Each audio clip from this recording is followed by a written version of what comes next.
ఇవాళ ఎవరైతే ఆ రోజు తెలుగుదేశం పార్టీ కార్యాలయంలో పనిచేస్తున్నటువంటి సత్యవర్ధన్ కంప్లైంట్ ఇస్తే ఆ కంప్లైంట్ ఇచ్చినటువంటి వ్యక్తిని కిడ్నాప్ చేసి దాడి చేసి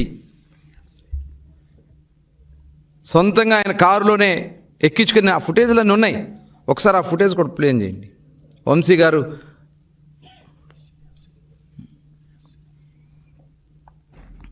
ఒక దళిత సోదరుడు పార్టీ కార్యాలయంలో వర్క్ చేస్తూ కంప్లైంట్ ఇచ్చాడని అతన్ని బెదిరించి భయపెట్టి కిడ్నాప్ చేసి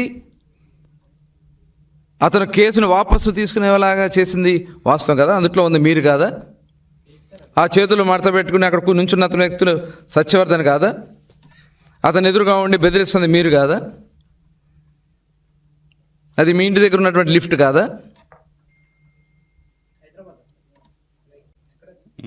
హైదరాబాద్ అండి. ఇదంతా చేసి మీరు ఇవాళ సాక్ష్యాలతో సహా బట్టబయలు బయట దొరికితే మీరు పోలీసులను బెదిరిస్తారా? కంప్లైంట్ మీద ఎవరైతే కంప్లైంట్ ఇచ్చున్నాడో సత్యవర్ధన్ని మరి ఏ రకంగా వాళ్ళు బెదిరించారో మరి కిడ్నాప్ కాదా అది? ఇవాళ అక్కడ వస్తున్నటువంటి ఇదిగోండి ఆయనే వంశీ గారు, వాళ్ళ మనుషులు, సత్యవర్ధన్ అతనే ఆ రైట్ సైడ్లో ఉన్నాడు కదా, వైట్ షర్ట్ వేసుకుని అతను సత్యవర్ధన్. 11వ తారీఖున భయపెట్టి అంత చూడు అంత భయంగా నుంచున్నాడు అక్కడ చేతులు కట్టుకుని. అంటే ఎంత దుర్మార్గంగా వాళ్ళు అతన్ని కిడ్నాప్ చేశారన్న దానికి ఇదే ఒక సాక్ష్యం.